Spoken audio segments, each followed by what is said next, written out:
Here we go. In 3, 2. Are you ready to learn how to sell more high ticket memberships? Hey, well, stay tuned here on Quick Fire 5 as we talk to Chandler Walker and hear all of his fun movie characters, book recommendations, and what the pandemic has taught him. So welcome Chandler Walker to the Fitness Business Podcast, Quick Fire 5. Yeah, happy to be here. Hopefully we can give some people some knowledge and excitement, and it isn't like super boring and they fall asleep while they're driving, because we wouldn't want to see that. Absolutely. Well, we're just going to ask you a couple fun questions to get to know you for next week's episode. And then at the very end, I'm going to ask you to give us a sales pitch so you can entice everybody to listen next week to your episode. Are you ready for question number 1? Ready. Let's do this. Yeah, let's do this. I'm with you. All right, here we go. Let's hear what the life lesson is that you learned during the pandemic. I learned during the pandemic that it's really important to continue to dress for success and continue to show up and communicate with people and not isolate yourself like a hermit. Because in the beginning, it was like, oh, cool, we can just watch Netflix and never talk to humans. And then we were like, wait, humans are actually pretty cool. Maybe we like them. And so I learned, humans are cool, so we should appreciate them. All right. Well, while you were watching Netflix, I know there had to be a character out there that you really wanted to be. So if you could play a character from any movie, which character would it be and why? Oh man, Tony Stark. Number one, because my 3-year-old daughter, we watch Iron Man and Encanto on repeat every day, all day, which isn't fun. But number 2, he's like the cool businessman who goes through this like philosophical life crisis, who can speak well. And ultimately, that's kind of who I'd like to portray. All right, that's a good person to portray. I'm on board with that. Now let's complete this statement. Sunday morning, you can find me sitting next to my 3-year-old trying to figure out how to play Roblox together. She's like, hey, Dad, can you do this? And I'm like trying to bounce around and do the jumps, and I don't know how to operate the buttons sometimes. So then I start to feel old. And then she's like, why can't you do this? And I'm like, I don't know, because I suck. And then I figure it out. So now it's an obsession. Kids have a tendency to make us feel old. That is for sure. Exactly. So hopefully you've been reading lately and you could give us a book recommendation to all of our listeners out there. Yeah, favorite book right now, The Road Less Stupid. So it's from Keith J. Cunningham, and it kind of talks about good and bad decisions of entrepreneurship and the best places and the worst places and all the things in between. And he has this Texas drawl. So it's a good listen. I like the audiobook. So he does a good job in bringing it out. And I think it's a great read, and it gives you a lot of ideas and a lot of introspection into what works and what doesn't, and why something you did works and why something you did didn't, disasters, why they were disasters. So lots of good stuff. Well, thank you for that recommendation. I think that might be a first. I can't seem to recall that we've had that book before. So that is awesome. All right. I am now going to hand the mic over to you as you get 30 seconds to pitch your episode next week. Take it away, Chandler. Yeah, well, if you're interested in learning how to enroll higher ticket clients without manipulation, aggressive tactics, or feeling salesy using a system that I call Compassion Conversations that I developed after over 4,000 sales conversations in my own facility, then you're probably going to want to tune in, because we're going to make sales feel pretty good. All right. We love sales feeling pretty good, especially post-COVID. So we love it. All right, everybody. Next week, it is Chandler Walker, and he is the co-owner and head coach for Stone Age Fuel School of Fitness. Good. Are we okay? Yeah, I think it was good. How was it? Fantastic. You have a great voice. Oh, thanks. It's the speaking voice. Yeah. Has anybody else told you that? You have a really good mic voice? Yeah. And I think I inherited it from like before the pandemic. I was able to speak on stage and travel and do all that fun stuff. And now my stage is podcasts and stuff like this. So I guess lots of practice. Yeah, you do. You have a great voice for it. Okay. So now we're going to go through our main interview, 20 minutes. Okay. And we're going to run through these questions. And if you have any questions about the questions, let me know. First one, how can you sell high-priced memberships without feeling salesy? Why is most conventional sales advice putting up a wall of sales resistance in? I don't like that. Hold on. It's a little. Go ahead and redo them. Yeah, let me redo this one. Why are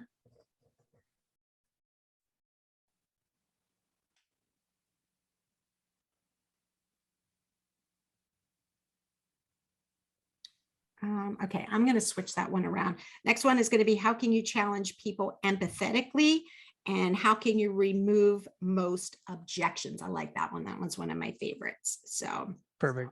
okay. Yeah, and anything you think would be better, throw in there too. Yeah, I might can throw I something. can swing from the hip. Good. I like to hear that. Okay. All right. And yeah, did you want me to say head coach for Stone Age Fuel of Fitness, or do you just want co-owner? I'm sorry. You can just put co-owner or founder. Right now with the fitness stuff, I'm just the guy who talks to people. Okay. Do you want Retention. Co-owner and founder? Yeah, you just do co-founder. That combines them both. I like that. Co-founder. Okay. Got it. You're still in Nevada, right? Yeah, Northern Nevada, Reno, Tahoe. All right. Okay, let's count down and we're going to get started. Here we go. In All right. 3, 2. Welcome everybody to the Fitness Business Podcast. On today's episode, we have Chandler Walker. Now you might say, who's Chandler Walker? I'm going to tell you who he is. He is the co-founder of Stone Age Fuel School of Fitness. Let me start over. Hold on. I don't like the way that came out. Stone Age Fuel School of Fitness. Okay, here we go. Chandler Walker is our guest today. Actually, he's our industry expert. He's going to talk all about sales. And oh my God, third time's a charm. Let me try one more time. Third time's the winner. You got this. I'm rooting for you. I'll be the cheerleader. All right. Chandler Walker is our industry expert today. Chandler is the co-founder of Stone Age Fuel School of Fitness, and it started as a brick and mortar. Then COVID hit, and then it moved online like a lot of businesses. And we're really, really excited to have Chandler here today to talk about sales. Chandler, welcome to the Fitness Business Podcast. Yeah, thanks for having me. Excited to be here. Excited that the people who listened to the previous thing where I talked a bunch of words came back. So that's exciting to give you a virtual high five. And if you send me an email, I'll send you an Uber cup of coffee. That's fantastic. I love the invitation. So when I introduced you, I said that you started out as a brick and mortar, COVID hit, and then you shifted and you went online. Could you just tell us quickly a little bit about that? Yeah, basically I predicted the pandemic. So I just looked ahead and I was like, you know what, this is going to hit. So let's sell this thing. And I'm just kidding. I had no idea the COVID pandemic was going to hit, but I am going to write that book someday. How I sold my business pre-pandemic, predicted it, and moved into the online industry. But basically what happened was in like 2013, we opened our physical location. And then around like 2014, 15, we started to adopt the idea that we needed to create a stream of revenue outside of just the local location. So we started building up the idea and the application of the online program and screwed it up about 14 times. And then by like 15, 16, we had a really good thing going and we had a really good application. We started building the technology behind it. And then 17, 18 rolled around and we got to the point to where the online revenue was becoming more profitable than the actual physical location revenue, just because you have the janitor cleaning the toilets, all the overhead of the brick and mortar that you don't have with the online. And because we were already so good at it, we didn't really have a lot of people competing with us. So we made the decision to sell the physical location and then move into the online practice on 100%. And 6 months later, COVID broke out and we grew 1,800% because we were already running Facebook ads. We were already crushing it. We were already selling our services for about $3,200 for 12 weeks in our online program. And we were tackling mental health, social health, sleep, nutrition, fitness, and habits. So we were tackling some of the major problems of the pandemic. And we were some of the only people doing it who were already sophisticated enough to make it happen and not just sitting there trying to figure it out. So I read about you, or I should say, I read something that you said that I absolutely love. I want to bring it up here. You said you love making people feel good about themselves by instilling a newfound sense of confidence. That's awesome. Yeah, and it's exciting because when you look at people, they don't just want to lose weight. That's the superficial reason. They want to lose weight so they can look in the mirror and feel good about the person they see on the other side. They want to walk down the beach and feel comfortable and who they are, with who they are. They want to walk into the sandwich shop and stand on a table and shout, "I'm awesome," and not feel horrible. And so our philosophy is instilling that kind of confidence in people so they can finally feel good about the skin that they live in, because you don't really live in your house. You live in your own body and you live up here in your head. You've definitely, we live up in our head. That is for sure. Exactly. But I read that and I just was like, oh my gosh, he gets it. He gets it. I loved your point of view on that. Okay. Yeah, So that's and I think that's something that kind of in the beginning it was like, well, it's weight loss. And then after a while, I was like, you know what? The goal here isn't to lose weight. Everybody says they want to lose weight, but nobody really cares about that. They just want to feel good at the end of the day, and they want to feel good with who they are, and they want to feel like their people feel good about them, because we are a not just an individualistic society, we're a social society, and we need that social appreciation, even if people won't admit it. Well, today we have you on here. Yes, definitely talking about making people feel confident and making people want to improve their lives and their mental health. And you're going to talk to our listeners about how to sell more high ticket memberships. And I saw that you have this really cool 9-step program for helping people achieve this. Could you just explain, before we get into some of the questions I have for you, could you just explain a little bit about your 9-step program? Yeah, for sure. So we call our program Compassion Conversations, and my background was biochemistry and molecular biology in college. And so I really learned the scientific method and what it takes to create a hypothesis, test hypothesis, and see if it stands or doesn't. And so I did that with my sales process. As I was getting into selling higher end services, I had mentors who were telling me, well, you need to manipulate, you need to be more aggressive, you need to go for the close, you need to assume the sale. And in my mind, I always thought to myself, I got in this game to help people. I didn't get in this game to manipulate them to make a decision. I didn't get in this game to get a refund request because I was too aggressive with someone on the phone. I got in this game to help people and to change hearts and minds and to create the new person that people wanted to be.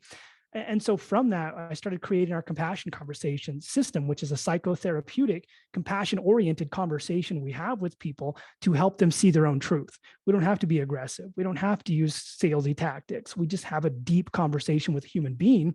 And the 9-step framework is based on 3 simple steps. So step 1 is becoming a cognitive listener.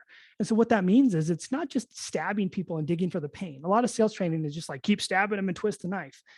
But what happens if you do that too much is someone will cry. And if they cry, they get into such a stupor that they don't know how to make a decision. And you either get a decision that's, I want to think about it, or you get a refund request after the fact because they were not in a good position to make their own decision.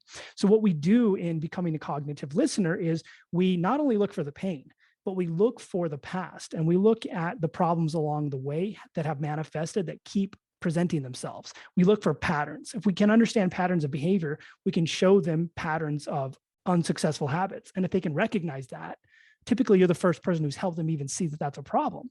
So now that they see that, you become the leader and the only person who can help them, because in their eyes, you're the only person who's helped them become aware that this is an issue. And then the second piece we look at is what I call becoming a challenging leader. And becoming a challenging leader is being able to empathetically challenge people appropriately. So if someone says, well, for example, inside of our program, we teach people how to uncover finances right off the bat. So within the first 20 minutes of the call. And so if someone says, well, I'm not comfortable talking about that, we challenge it, because if they can't have an uncomfortable conversation, well, they're not going to do very well in the coaching. So we're challenging their ability to be coachable every step of the way. So if someone says, I'm uncomfortable talking about finances, we say, well, I mean, that's okay, but just might be a bit of a problem. If we could figure out how to help you, well, it's going to be really challenging if we can't have these kinds of conversations. So we challenge their coachability and their ability to accept feedback. And if they won't, we drive them away because they're not going to be a good fit. And we want to make sure that our success rate stays high, so we consistently challenge to maintain that. And then the last thing we look at is detaching from the need to sell. So a lot of people go into these conversations and they want to make the sale. They want to make the close. They have this one call close mentality. We ditch all of that. We set it up so we make a decision and a delineation as to whether or not we can help the person, but we detach from the need to make the sale and attach ourselves to the need to actually serve. So you talk a lot in there, first of all, great explanation, like that very much. You talked a lot about being salesy. As our industry expert today, I'd love for you to answer this question. How can you sell high-priced memberships without feeling salesy?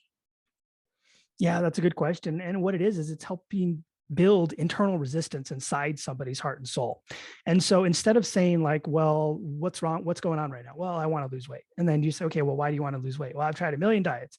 It's more than that, because that's not enough. It's a superficial pain point. We need to recognize the external problem, lose weight. But what is the internal issue? The internal issue is a lack of self-confidence. But why do they have that? And why is that following them? We need them to be able to recognize that that is present, that issue is present, and it's not going to go away, and that they're not going to be able to solve it, because at that point, they've already sold themselves. So for example, if someone says, well, I can't lose weight, I've tried a million diets. Okay, well, tell me a little bit about that. What have you tried? Oh, I've tried keto, pescatarian, the 48-hour Hollywood cookie diet. I've tried the all fish diet, the all vegan diet, the half vegan diet. And you're like, okay, well, that's a lot of diets. Has weight loss always been an issue your whole life? Well, yeah, ever since I was a kid. Well, talk to me about what it was like. What did meals look like as a kid? Well, my mom made me eat my whole plate at every meal. And ever since then, I just can't stop this overeating habit. Boom, right there. It's not diets anymore. It's the fact that they have a consistent pattern of overeating that they adopted as a child that they cannot get rid of. That's a trigger that's manifesting consistently over time and has followed them for 20 or so years. And people don't understand that exists. And that's called connecting the dots. And once you connect the dots and create that bridge to this new thought process, it's no longer about diets. It's about hopelessness. And that might sound terrible, but the idea is they are hopeless in their pursuit of success, and they're not going to see it by chasing diets. So we need them to be able to connect the dots and recognize that the bridge that exists for success is the bridge that stops the problems that keep manifesting from the past. So one of the things I love about your 9-step your program that you have is your tagline. And your tagline is how to enroll high ticket clients without manipulation, without aggressive tactics or feeling salesy. I love that. To me, that's very inviting. I read that and I'm like, hey, I'm all in. I like that. Yeah, exactly. And that's kind of the main philosophy is, and me personally, I don't like being aggressive, and I'm not an aggressive guy. I'm a pretty nice guy. I'll be your best friend. I'll buy you a beer. We'll have fun together. And so for me, it's like to be aggressive and to attack people, it was so fundamentally against everything I stand for that it just didn't make sense for us to adopt that kind of behavior in our program. And so for us, it's about understanding the deeper reasonings behind the way the human brain works, and to be able to step into things like cognitive behavior coaching, acceptance commitment coaching, motivational interviewing, and use that to create a therapeutic conversation that helps people understand and recognize the real situation they're in. And they come to that decision and conclusion themselves. I don't tell them anything. I'm not telling someone to enroll. I'm not telling someone there's a problem. They're telling themselves continuously that problem exists. And we're creating these new ideas and philosophy of what is really happening inside their head. And so it shows them that there's a much deeper issue at hand. And typically when you're selling higher ticket, people have tried 675,000 different things in the past. So you have to be able to create the delineation on why all of that is going to be it has been unsuccessful and why it's going to continue to be unsuccessful. But you can't tell them it's going to be, because then you're being aggressive and then you're telling them. And if I tell someone, they'll doubt it. But if they tell themselves, well, they'll believe it. Mm-hmm. So for all of those out there listening that really like this method that you're talking about, could you tell them how long it takes to instill, this method for a sales team in a fitness club? Yeah, that's a good question. So basically, when we bring people into our program, we get it accomplished and ready to go, and they're out the door with the sales system within 12 weeks. So within the first 30 days, we have them onboarded. We have them going through our modules in our program. And one of the cool things about what we do is it's not a course. You go through the thing and it's a fully coached experience. You submit your calls, we review them, we give you feedback. You go through the 9 different sections of our program. And before you can move through to the next section, you have to actually record a video of yourself doing it. You have to do a little bit of role play with us. And then we give you the green light and say it's okay to move forward. So I kind of like to tell people, I'm like the guy in Taken. I have a particular set of skills and I will find you and make sure you're successful. I love the word role playing. Everybody cringes when they hear the word role playing. I'd like to know, any of our listeners out there, you make sure you message me if you're raising your hand going, no, I love role playing, because it's the best thing that you can do to change your habits and make you a better person, no matter what the industry is. Exactly. And I always tell people, if you want to be good at sales and if you want to be good on the phone and you want to be good at the system, you can't just show up to game day. Just showing up to the calls and that's it is like showing up to the NFL at the Super Bowl and expecting to somehow magically perform. You got to show up to practice. So you have to do role play. You have to do it in front of the mirror. You have to find mom, Sally, Joe, and all your family and friends who will get annoyed with you and sell them until you're accidentally selling them in your services. And then you're at a point where you can get really good at this stuff because you put in the work to practice to get better at the game. So on game day, you can perform. Yes. As a former sales director for years in the fitness industry, whenever I'd have my sales meeting, that's the first thing we would do is the role playing. So we could get it out of the way because I knew my team they shut down on me when I'd say role playing. But it totally, I believe you 100% that it makes a person in sales so much better if they just take time to practice. So with that being said, my next question for you is, how can you challenge people empathetically? Yeah, so that's the concept of becoming a challenging leader. So when someone says something that doesn't make sense, and you'll hear a lot of people start rambling off to often the next level of the universe, and so you kind of have to pull them back in. And you're like, hold on, wait, you said you know, but I don't know if I actually know. Can you just tell me a little bit more about what you mean there? And so we don't take a, no, I don't really know. Tell me more. Or I don't know. Well, I don't know either. Let's figure that out. So we don't let people shift off and go off into another planet with their conversations or say, because we need to be able to define what they mean because they need to understand what they mean. It's not just for us, it's for them to be able to collect those disastrous thoughts in there and compile them into something that creates just a ball that's tight instead of something that's just all over the place. And so by being a challenging leader, we can challenge them appropriately when things like that come up. And at the same time, we can set them up in a place to where if they say something that we know doesn't really make a lot of sense, we can challenge it. And so if someone says, like I said a little bit ago, if they come up and they say, well, I've tried a million different diets and diets don't work. And I just think diets aren't for me. Oh, well, that's an interesting statement. Why do you think diets aren't for you? I'm not going to tell them, yeah, diets suck. Yeah, I agree with you. I don't want to agree. I want to ask questions to help understand the why. So then I can connect the dots to the past and create exactly what's going on. Love your quote right there. Ask questions to understand the why. Couldn't agree with you more on that one. So let's talk about removing most objections. What's your best advice on that? Take everything that could be an objection and talk about it in your discovery process. So we uncover full financials in discovery. I'm asking people what's in their bank account, what their credit situation looks like, and what's left over after bills. I'm asking people, we're talking about spouse in discovery, and we're talking about spouse in terms of alignment. We have a very specific process in terms of like spousal stuff. So instead of saying, oh, I need your spouse on the phone call because we have to make a decision together because I want your money, we start talking about how it's about alignment, about how failure happens because the couple isn't together in this thing, because the other person doesn't know what's happening, because they bring home Taco Bell, not because they don't love the person, but because they just don't understand. They're oblivious. And if someone's oblivious, they can't help. They can't help, then you're not going to win because you have all these problems. So we bring that stuff up and anything else that could be an objection into the discovery phase of the call. So by the time we get through discovery, we've already handled financial objections. We've already handled spousal objections. We've already cleared out uncertainty because we've challenged them. So by the time we get to the end of the call, the only thing we have to say is, that's all I've got. What do you want to do from here? And then they say, do you think I could buy it? I don't know if that's what you want to do. So I always tell people, like, I will fight you to make sure you don't give me any money. I will fight you to make sure you don't buy this thing. But when you do, you're going to be so certain about it. It's going to be incredible. I love that. That's fantastic. Well, before we wrap up here, I have a word that I want to ask you to explain. And that is, you refer to yourself as a care hacker. Yeah, good question. Originally, we thought it was cake hacker. And I was like, wow, it looks like I'm going to be a baker. I will learn how to bake a mean cake.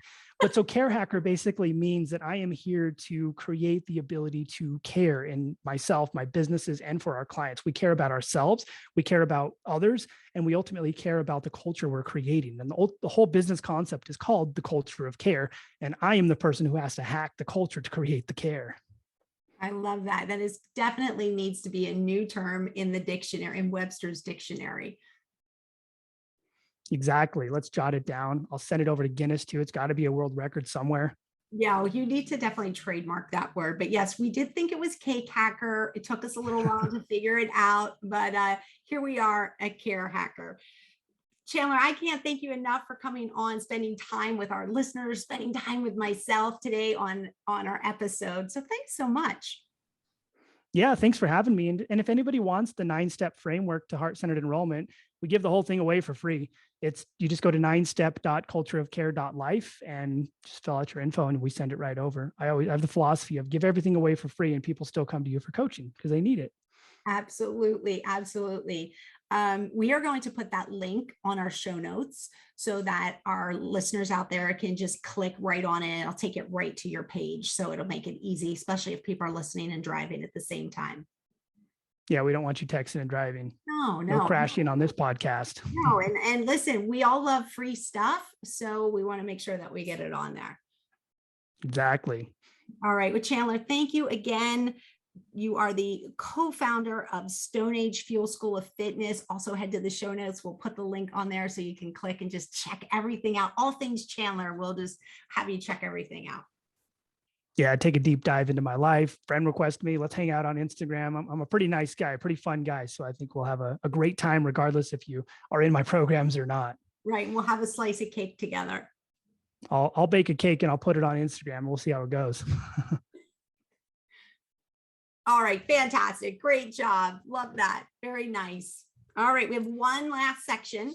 That is our Fitspitspiration question. And that is going to be, what are your 3 tips to selling more memberships? Sounds good. All right. Here we go. In 3, 2, what are your top 3 tips to selling more memberships? Yeah, that's a good question. And I think for fitness professionals, the number one for me is create a system for referrals.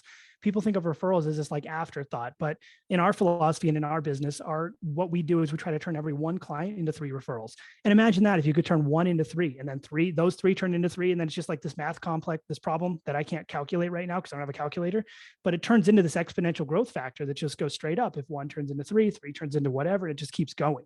So systematize referrals.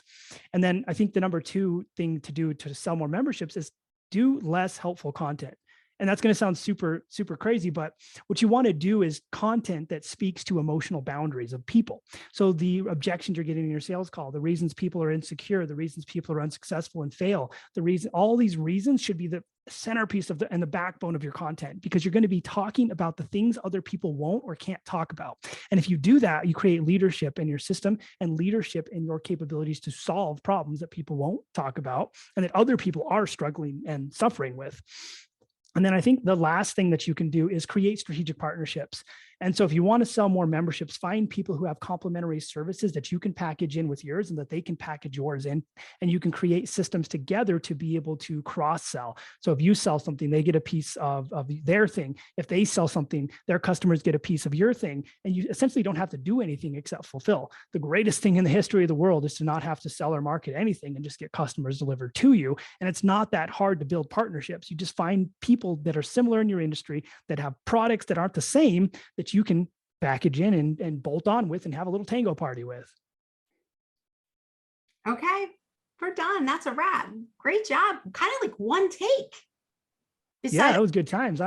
Besides my very beginning, the blah, blah, blah. Yeah, it was good. We only had 1 delay in there where I was like, oh, wait, we had a delay. But my philosophy is like 1 and done. After that, it's harder to do because you have to just keep trying to repeat what you said. Yeah, that's fine. The editor will just cut off that little pause. That's all. We get that a lot. It happens, so I'll just, I scan through it and then he scans through it because sometimes I miss some ahs and stumbles and stuff. He cleans it up pretty nicely. So it'll be flawless once it comes out. I like it. Let me know when it comes out and share it with me and I'll share it all over the internet and to my list. I like to, whatever I can do to be a good guest, just let me know.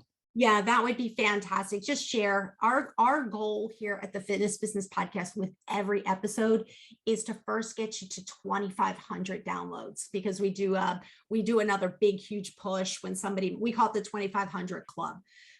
In order to get to that as quickly as possible, we need you, the guest, to help yourself, and push it out to your people and your staff and friends, family, whoever. Just send it to the entire Christmas card list, and I'll send it to everybody. I'll direct mail it to people.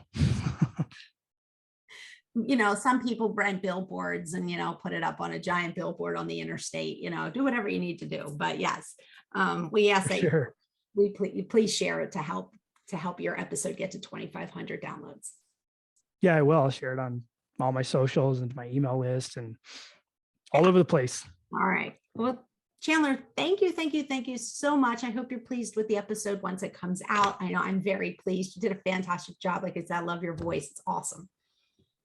Cool. Thanks. Yeah.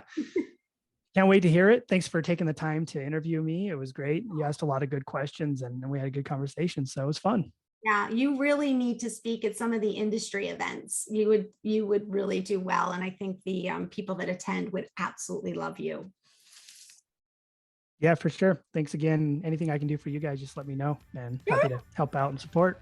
All right. Thanks, Chandler. You have an awesome rest of the day. Yeah, you too. Talk to you later. Yep, bye-bye. Bye.